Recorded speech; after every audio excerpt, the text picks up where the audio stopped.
이 성가대 찬양 저 높은 곳을 향하여 함께 마음을 실어서 소망을 가지고 믿음으로 찬양할 때에 고 안덕일 전도사님이 생각났습니다.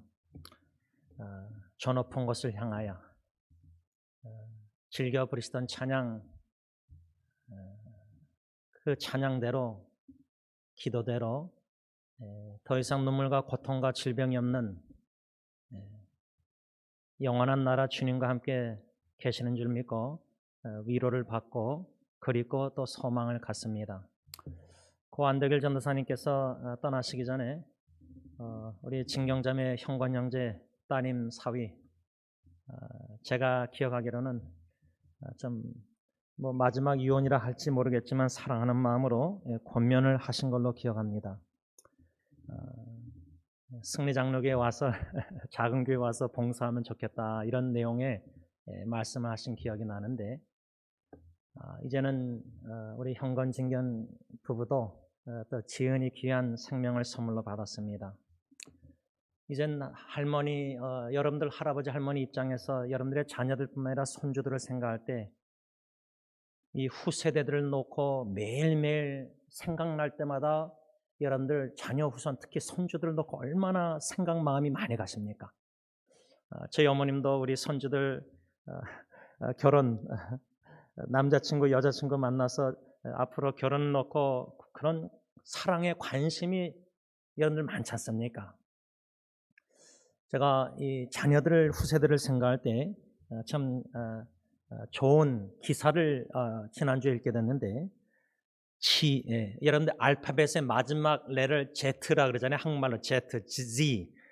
이 세대 Z 세대, 이 Z 세대에 관해서 우리 그리스도인들이 알아야 할 6가지라는 제목 아래 기사를 보게 되는데, 이것이 왜 저한테는 또 여러분들에게 나누고 싶은 이유는 뭐냐면, 우리 자녀들, 특히 여러분들의 그 손주들 세대, 이 손주들 세대는 여러분들 또 자녀들 세대와 너무나 다릅니다. 제가 아직도 잊지 않는 게 좀 놀랐습니다. 여러분 금식하면 어떻게 금식하죠? 우리 아버님 어르신 세대는 금식하면은 식사 안 합니다. 물만 조금 마시고 주스 같은 거 우유 안 마십니다. 근데 이 젊은 세대들은 주스 같은 거 영양가 다 먹으면서 금식합니다. 그래서 좀 희한하다. 근데 제가 한 몇 달 전에 저희 집 딸 예리가 금식 기도를 한다고 해서 어떻게 하나 했더니 뭐 그렇게 뭐 주스 이렇게 하면서 하는데, 새로운 것을 알게 됐는데, 소셜 미디어 금식. 지금 여러분들 지금 고개도 이건 뭔지, 그 예리가 소셜 미디어 금식을 교회에서 아마 권면하길래 그게 무슨 금식인가 했더니, 얘네들은 전화기를 그냥, 제가 가끔 그래요 제안한테도, 앞으로 애플이나 삼성에서 전화기가 이렇게 붙어 있는 거 안 잊어먹게. 왜? 얘네들은 이건 달고 살거든요. 그래서 소셜 미디어 금식이 뭐냐 했더니, 전화기 사용 안 하고 인터넷 들어가서 이메일 체크업 안 하고 인스타그램 뭔가 이런 틱톡이 뭔지 아십니까? 아시는 분이 있고 또 모르는 분. 그러니까 우리가 모르는 겁니다. 지금 이 Z세대, 이 마지막 Z세대 손주 세대는 일반적으로 1990년도 중반에서 2000년대 중반까지 출생한 세대. 그러니까 뭐 25살 미만이라 할까, 또 앞으로 태어날 자녀들, 여러분들 손주들, 우리 잭슨도 그러고 이제 상민이도 그러고 지은이도 그러고 여러분들 부모나 할머니 할아버지요, 얘네들 세대 우리 세대로 투영하면 안 돼요. 너무나 다른 세대입니다. 그런데 이 기사에서 한 6가지 우리가 알아야 될 것을 얘기하는데, 제가 한 3-4가지가 너무 중요하다고 생각해서 여러분들에게 나누고자 합니다. 첫째로, 이 세대 Z세대는 일종의 무신론자 시대입니다. 무신론자. 그 말은 뭐냐면, 연구에 따르면 이 세대는 이전 세대보다 성경 읽을 가능성이 적다.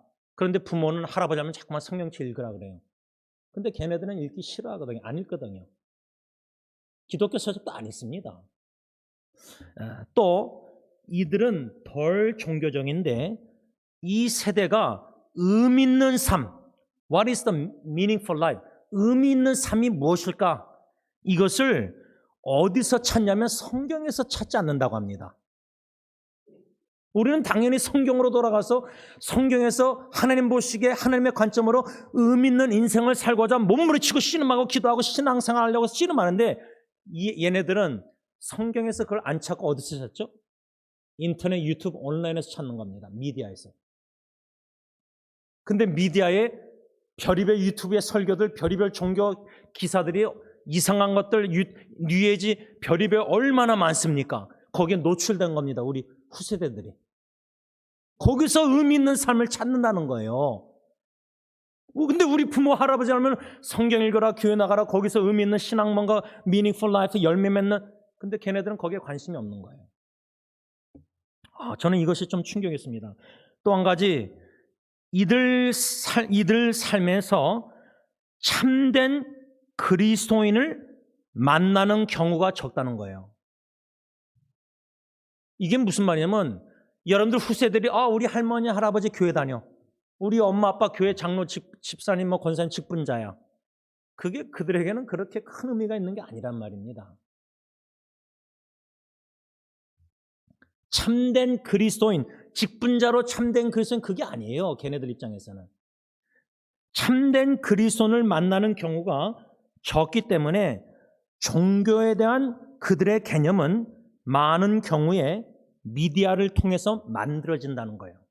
그래서 여러분 미디어 사역, 인터넷 사역, 이제는 우리가 하이브리드 이렇게 예배드리지만 계속해서 이제 온라인으로 계속 이렇게 모든 거 이렇게 하는 EM도 캠, HM 다 유튜브로 다 설교가 매주마다 올라갑니다.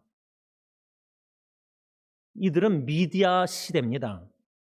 소셜 미디어 시대입니다. SNS 시대입니다. 틱톡 세대란 말이에요. 거기서 모든 의미와 모든 걸 찾고 거기서 만들어진다는 거예요. 또 한 가지 이 Z세대는 병적일 정도로 디지털화되어 있다. 제가 좀 웃자고 얘기하지만 제가 이영순 권사님한테 그때 수술에 신방 갔다가 카톡으로 동영상 얼굴 보면서 채링하는 걸 이영순 권사한테 배웠습니다. 제가 원로 목사님 그 선교지 했을 때 카톡으로 무료 전화하는 거 원로 목사한테 배웠습니다. 이 목사가 너무 디지털화가 뒤떨어져 있는데 오히려 어르신들이 더 앞서가고 있습니다. 그런데 우리 Z세대 젊은 손주들 세대들은요, 아시지 않습니까? 전화기 있어도 우리 기능 한 10%, 20%밖에 사용 못해요. 요거만 필요하면 되니까 카톡만 필요하고 요거만 딱 요거만 필요한데 얘네들은 그걸 다 사용합니다. 이들의 세상 바라보는 모든 시각과 기준을 만드는 게 뭐냐? 온라인입니다. 온라인, 인터넷. 이거 참 심각합니다. 항상 휴대전화를 사용해서 모든 걸 찾아가서 여러분 그들은 얼마 전에 제 아내가 차가 망가져서 이렇게 하는데 저는 막 걱정돼가지고 오래된 차니까 캠리가. 근데 아내는 딱 인터넷 뒤져가지고 요 정도 불 들어오는 거는 타고 다녀도 된다. 그리고 타고 온 거예요, 집에까지. 그리고 그 다음날 또 타더라고요. 제가 불안해서 친구한테 가져와서 다 고쳐고 가져왔어요.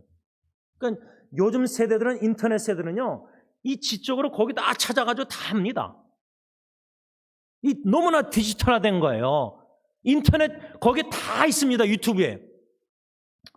그런데 제가 이들을 생각할 때 특별히 한 가지 더, 이 Z 후손들 세대는요, 열정적으로 원칙을 따른다. 근데 우리가 볼 땐 얘네들 원칙 안 따르는 것 같거든요. 프린시플 오리엔트. 근데 그들 나름대로 원칙을 따르는데 그들이 가장 좋아하는 원칙 하나가 뭐냐? 말에 행동을 맞추는 것이다. 다시 말하면 믿음을 말로 설명하지 말고 행동으로 말하라. 근데 우리는 말로 하고 있거든요. 우리 자녀들에게, 후세대들에게. 꼭 교회 나가라. 그래, 너 결혼해? 그러면 네 배우자감 꼭 세례받길 원한다.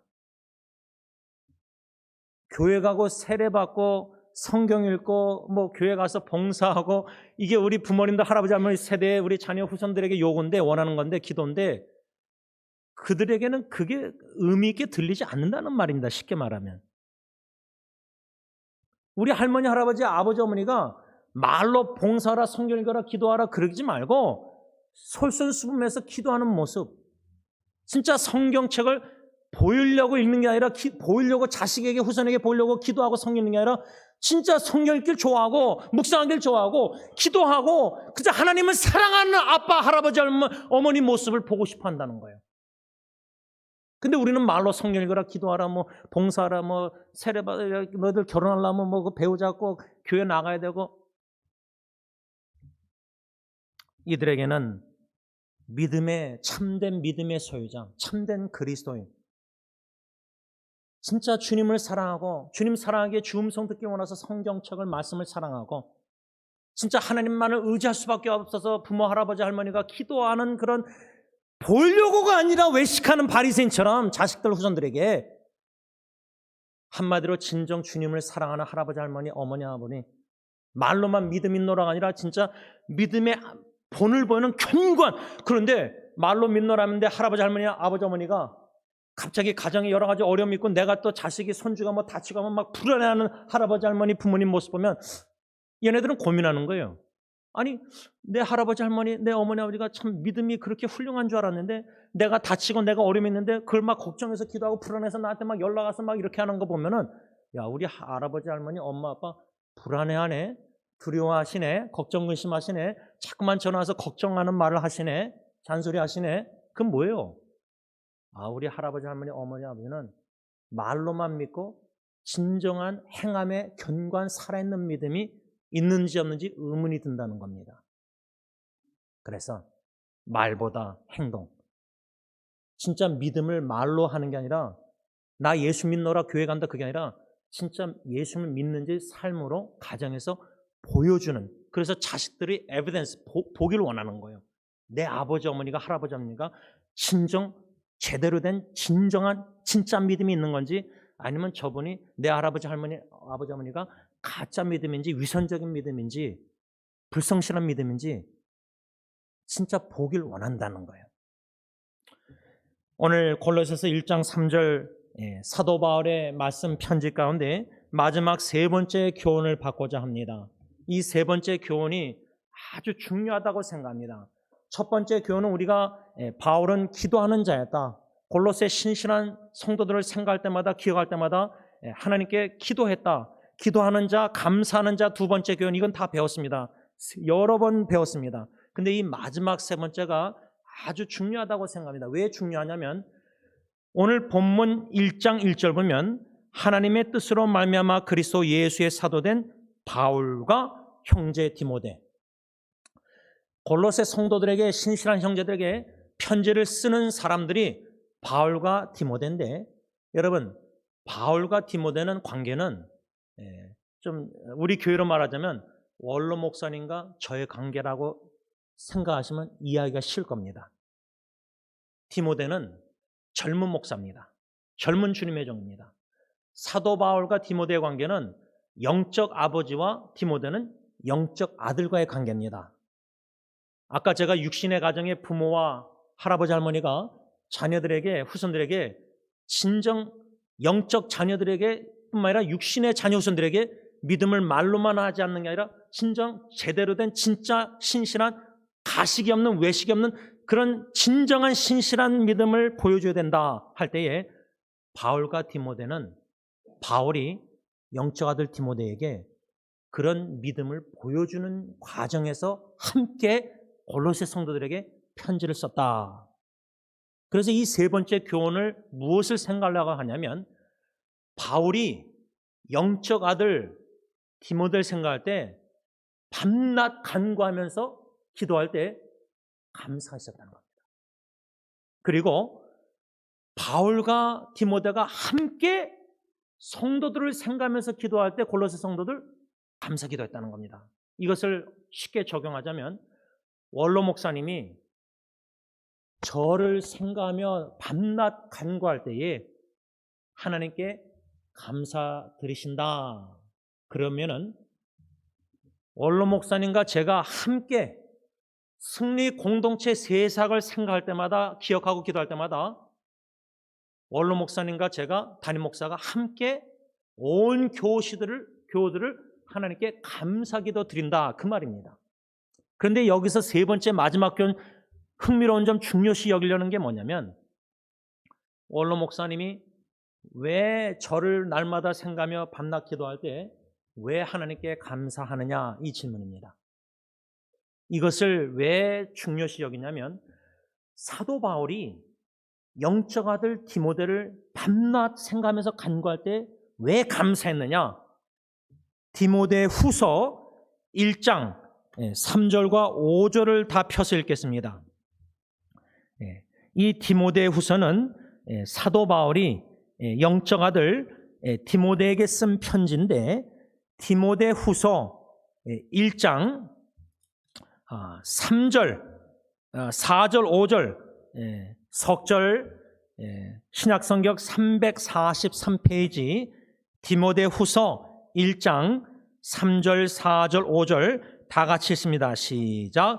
내가 밤낮 간구하는 가운데 쉬지 않고 너를 생각하여 청결한 양심으로 조상적부터 섬겨오는 하나님께 감사하고 내 눈물을 생각하여 너 보기를 원함은 내 기쁨이 가득하게 하려 함이니 이는 내 속에 거짓이 없는 믿음이 있음을 생각함이라. 이 믿음은 먼저 내 외조모 로이스와 내 어머니 유니게 속에 있더니 내 속에도 있는 줄을 확신하노라.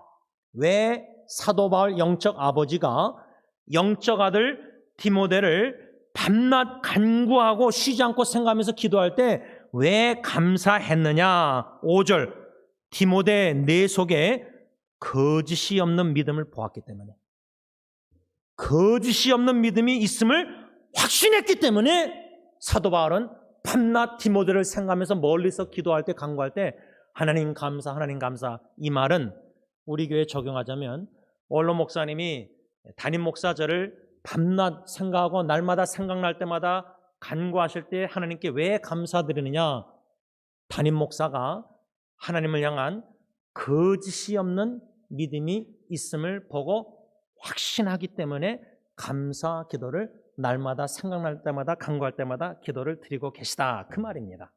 이것을 가정에게 적용하면은 우리 아버지들, 우리 어머니들, 특히 제가 어머니들에게 권면하는 것은 지금 이 디모데의 거짓이 없는 믿음이 어떻게 신앙이 전달이 됐죠? 외할머니 로이스, 어머니 유니게.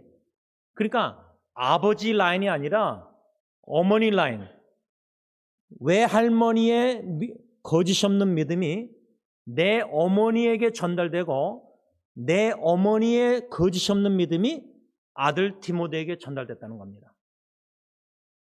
그래서 우리 아버지들도 너무나 중요하지만 신앙의 본이, 믿음의 본이, 기도에 간절한 눈물을 흘리는 어머니, 여기 앉아 계신 모든 할머니들, 어머니들, 여러분들의 거짓이 없는 진짜 신실한 믿음이 여러분들의 딸들에게, 또 딸들이 그들의 딸들에게, 아들에게 3대째 거짓이 없는 믿음이 전달이 돼서 디모데 속에 거짓이 없는 믿음이 있었다는 겁니다.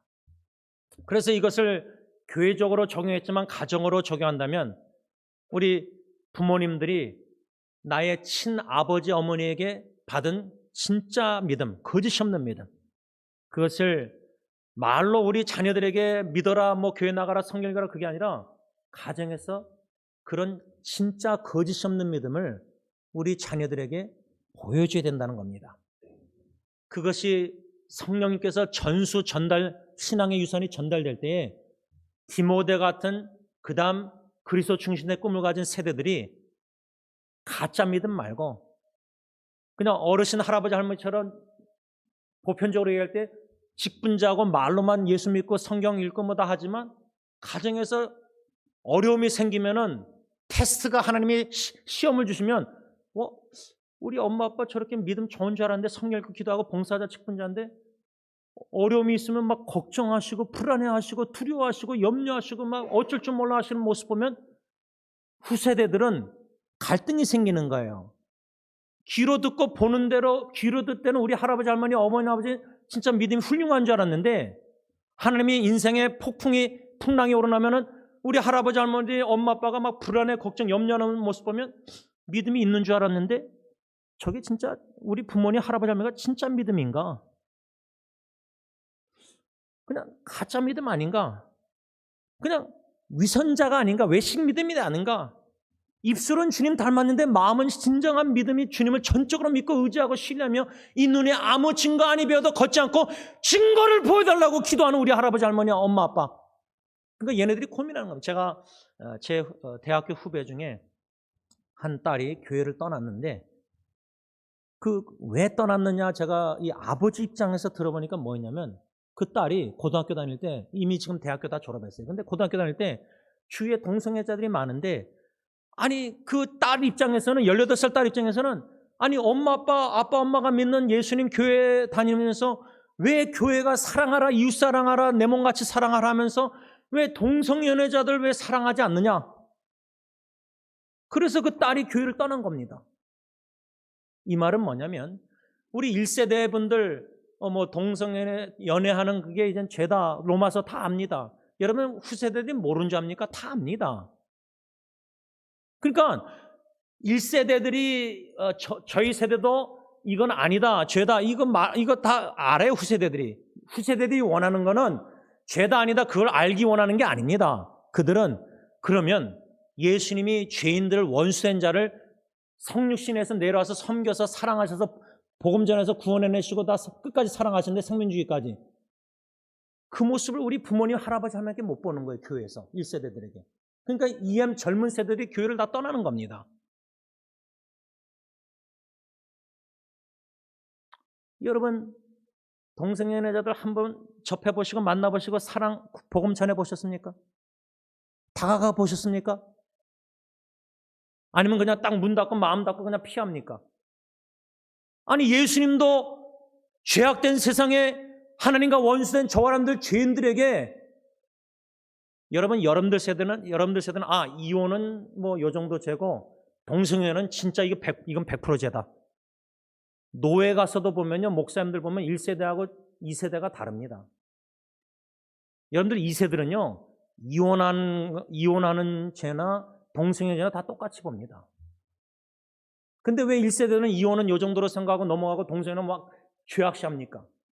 그러니까 2세대들, 젊은 후세대들 입장에서는 객관적으로 그들이 던지는 질문들, 하나님 앞에서 신앙의 고민들 보면은 그들이 맞는 게 맞아요. 제가 볼 때는 많아요. 1세대가 틀린 거예요. 제가 볼 때는.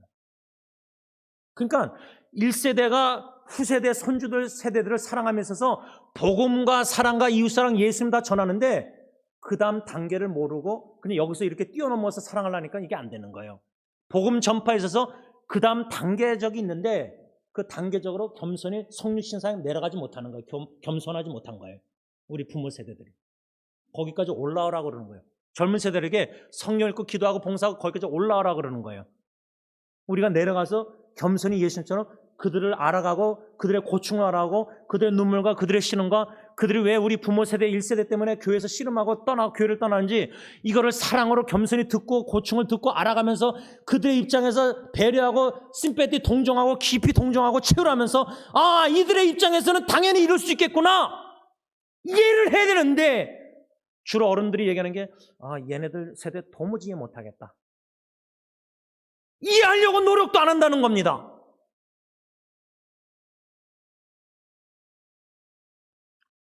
이러한 후세대들에게 사도 바울과 디모데의 관계, 특히 사도 바울이 디모데 영적 아들 안에 거짓이 없는 믿음이 어떻게 전수됐는가 전달. 외할머니, 어머니 디모데에게 거짓이 없는 믿음이 전달이 됐구나.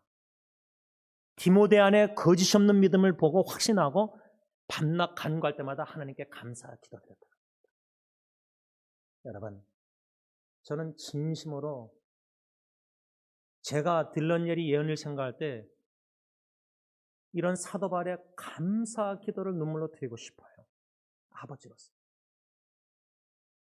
여기 계신 모든 부모님들, 할아버지, 할머니들, 여러분들의 자녀 후손들 얼마나 여러분들 사랑하십니까? 특히 손주들 막 얼마나 보고 싶고 사랑하십니까? 막 주고 싶지 않습니까? 음식도 모든 거 다. 우리가 제일 주고 싶어 해야 될 것은 내 안에 거짓이 없는 믿음을 우리 자녀 손주들에게 전달해야 됩니다.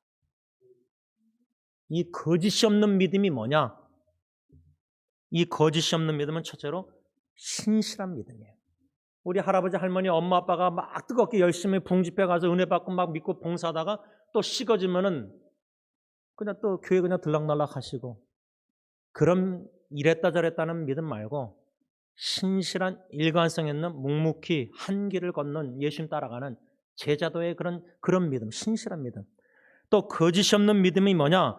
위선이 없는 믿음. 우리 할아버지, 할머니, 부모님 우리 안에 위선을 성령님이 말씀으로 들춰내시고 양심에 찔림 있을 때 다 버려야 됩니다. 매일 버려야 됩니다. 매일 버려야 됩니다. 우리 안에 외식, 가식이 너무 많습니다. 체면과 우리 자녀들 앞에서 무슨 체면이 중요합니까? 자녀들의 영혼 구원인데. 내가 창피를 당할지라도 할아버지, 할머니, 부모가 애들의 영혼이 중요한 건데 무슨 체면을 신앙에 따집니까? 외식이 위선이 없는 믿음이 거짓이 없는 믿음이요, 거짓이 없는 믿음은 가짜가 아닌 진짜 믿음이라는 겁니다. 이러한 진짜 믿음을 저는 믿음의 조상 아브라함에게서 찾아보는 겁니다. 시간이 없기 때문에 짧게 세 가지로 로마서 4장 18절에서 21절 근거해서 우리 할아버지, 할머니, 우리 엄마, 아빠, 부모님들이 진짜 믿음의 조상, 이런 믿음의 조상 아브라함의 거짓이 없는 신실한 진짜 믿음을 소유하길 원합니다. 첫 번째, 로마서 4장 18절 제가 읽습니다. 아브라함이 바랄 수 없는 중에 바라고 믿었으니.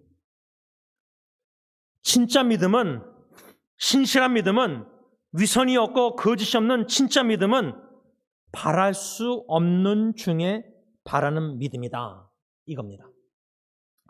달리 말하면 아브라함의 진짜 믿음은 불가능 제로 믿음이라는 겁니다.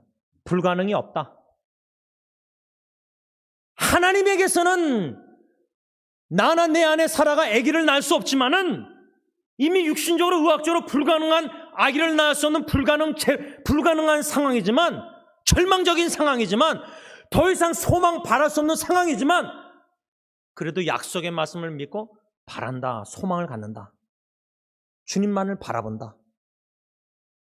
이러한 바랄 수 없는 중에 바라는 믿음, 그러나 거짓이 있는 믿음, 위선적인 가짜 믿음은 뭐냐?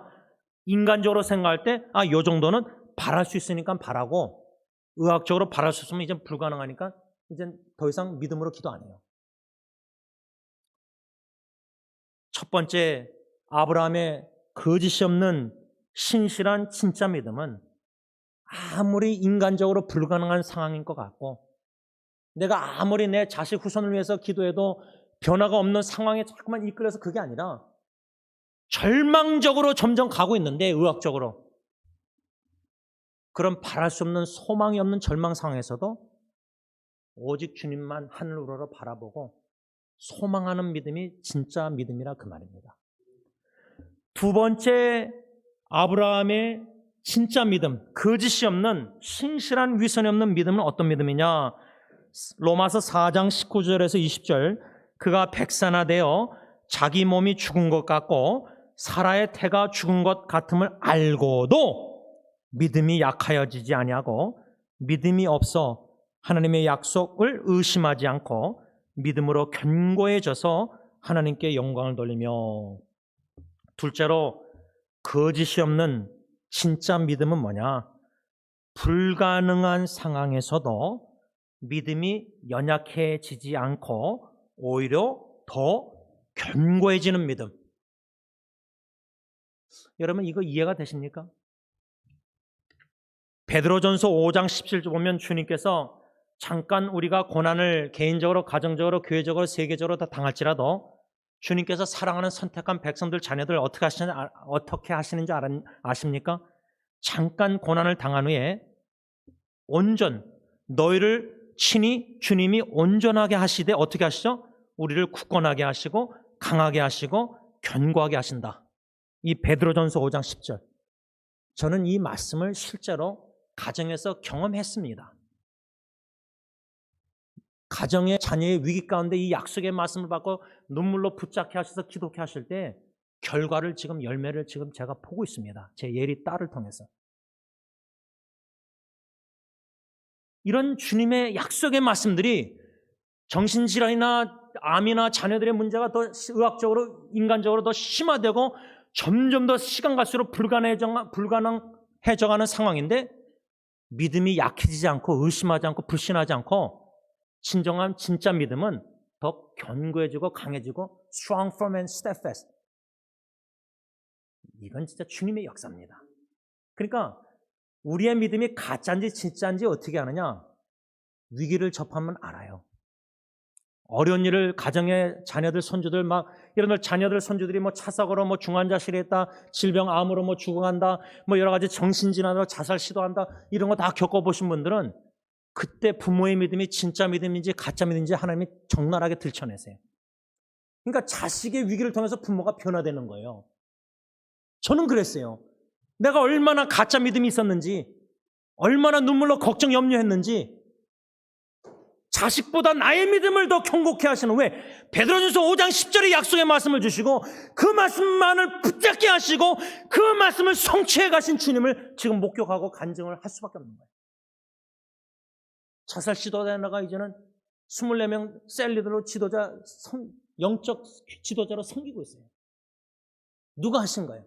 그리고 주위에 정신질환으로 자살 시도하는 애들을 다가가게 하세요. 자식을 통해서. 누가 하시는 거예요? 다 주님이 하시는 거예요. 저는 그때 너무나 울고 불며 살려달라고 눈물로 기도했는데 육신만 살려준 게 아니라 영적으로 살려서 견고하고 강하고 견고한 믿음의 소유자로 세우고 계신다. 그러니까 이제 걱정이 없는 거예요. 자식의 위기, 손주의 위기로 부모, 할아버지, 할머니가 다 믿음이 막 변화되는 거예요. 가짜 믿음이 들춰지면서 진짜 믿음으로 주님이 견고하게 세워주시는 거예요. 그래서 두 번째 이 믿음, 진짜 믿음, 가짜 믿음 말고 진짜 믿음은 위기 상황, 역경과 어려움과 폭풍의 가정에 어려운 모든 눈물 몰아칠지라도 믿음이 약해지지 않고 오히려 더 위기 가운데 부모, 할아버지, 할머니 믿음이 더 견고해지고 결론적으로 두 번째 진짜 믿음 뭐냐? 하나님께 영광을 돌리는 믿음이라는 거예요. 마지막 세 번째로 진짜 믿음, 거짓이 없는 아브라함의 믿음은 뭐냐? 로마서 4장 21절 약속하신 그것을 능히 이루실 줄 확신하였으니, 거짓이 없는 진짜 아브라함의 믿음은 하나님의 약속의 말씀을 능히 이루실 줄 확신하는 믿음입니다. 우리 승리교회 말씀을 맺으면서 원로 목사님 1980년 7월 첫째 주 여기서 개척 예배를 드리셨습니다. 24년 동안 헌신 봉사하시고 주님 선교 사역을 헌신하고 계시는데 담임 목사보다 개척하신 원로 목사님이 승리교회 얼마나 사랑하시겠습니까? 제가 조금이나마 그 마음을 이어받아서 믿음을 이어받아서 사랑을 주님의 교회를 사랑하는 마음으로 기도하고 복음의 씨앗을 뿌리는 농사꾼으로서 섬길 때에 원로 목사님이 담임 목사인 디모데와 같은 영적 아들 저를 생각할 때, 육신의 아들 영적 아들 생각할 때 저 안에 너무나 거짓이 많았는데, 가짜 믿음이었는데, 외식하는 위선적인 믿음을 제가 가지고 지금도 있는데, 주님이 주님의 교회를 세우신다고 약속하실 때에 느헤미야 다 무너뜨리고 재건하실 때 담임 목사의 가짜 외식하는 불성실한 믿음을 다 들춰내시고 무너뜨리시고 회개하시고 계속해서 18년 동안 19년 동안 점진적으로 거짓이 없는 신실한 믿음을 심어주고 계시는 것을 원로 목사님이 저를 위해서 기도하고 하면서 그걸 영적인 믿음의 눈으로 보실 때 생각할 때마다 하나님께 감사 저절로 터져 나오지 않겠습니까?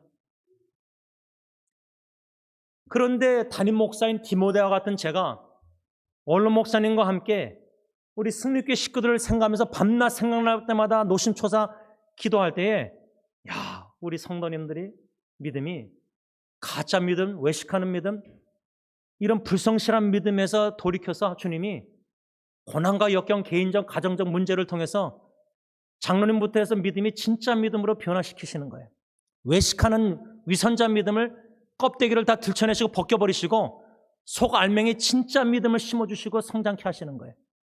온 교우 식구들을 각 개인의 가정의 여러 가지 위기와 역경 속에서 다듬으시는, 용광로에서 다듬으시는 토기장의 주님의 믿음의 변화의 역사를 우리 원로 목사님과 제가 엿볼 때에 원로 목사님과 제가 한마음 한뜻으로 함께 승리교회 식구들을 날마다 생각날 때마다 감사 기도를 드린다. 그럴 때 이 얼마나 아름다운 믿음의 공동체입니까? 그런 은혜 축복이 더욱더 충만케 하실 줄 믿습니다. 기도하겠습니다. 사랑의 주님, 감사합니다. 주님의 교회를 세울 수 없다고 부목사 때 탈진하여 1년 동안 원로 목사님 50% 제가 50% 섬겼을 때에 결과는 교인 수가 줄었을 때 육신의 눈으로만 바라보고 너무나 실망하고 나 자신에게 절망해서 요나처럼 한국으로 도망갔었습니다. 이러한 불순종한 요나 같은 죄인에게도 동서남은 큰 물고기에 갇힌바된 스스로 구원할 수 없고 불가능한 이러한 문제가 가득한 죄인에게 한국에서 성령께서 여러모로 빚으시고 세우시고 다시 돌려보내시사 마태복음 16장 18절 내가 내 교회를 세우니, 저는 못 세운다고 도망갔는데 지원아 네가 세우는 게 아니라 내가 내 교회를 사랑해서 내가 세운다는 약속의 말씀으로 눈물로 기도 헌신하고 다시 돌아오게 하시사 이렇게 18년 동안 주님의 몸된 교회를 사역함에 있어서 저의 불성실하고 외식적인 위선적인 가짜 믿음이 많이 들춰지면서 느헤미야의 모든 죄악된 것을 허물어 주시고 다시 주님이 저부터 목사부터 믿음을 재건해 주시는 은혜를 진심으로 감사를 드립니다.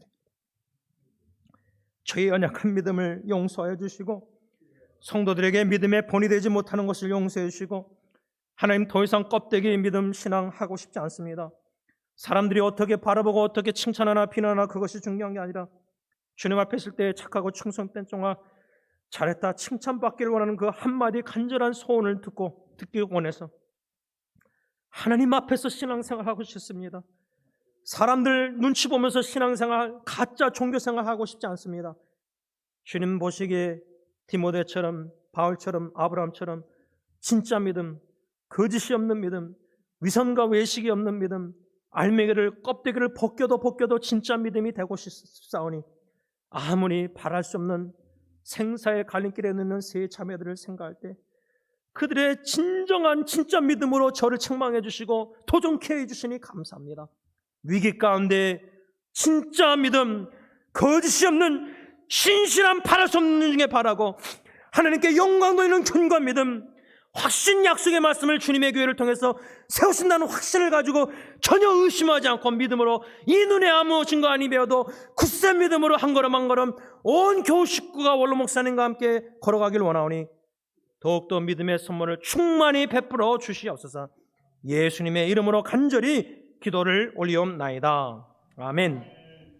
우리 찬양을 바꿔서 다 같이 일어나셔서 620장 여기에 모인 우리 하나님께 찬양 드리겠습니다. 찬양 후에 원로 목사님 축도로 마치겠습니다. 620장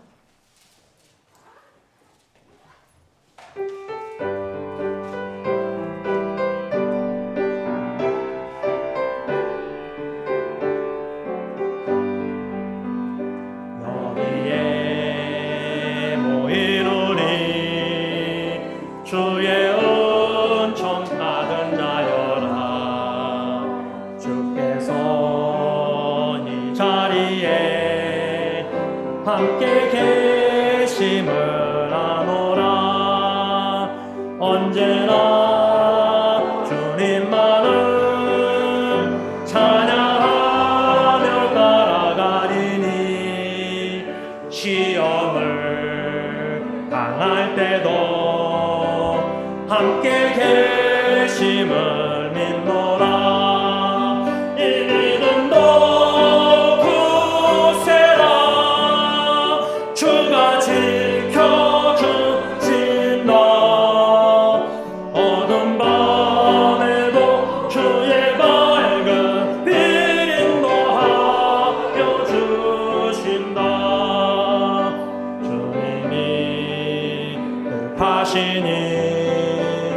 헤아리기 어렵더라도 언제나 주 뜻 안에 내가 있음을 아노.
사랑이 많으신 하나님 아버지, 부족하고 죄 많은 것이 이 시간 여기에서 싸웁니다.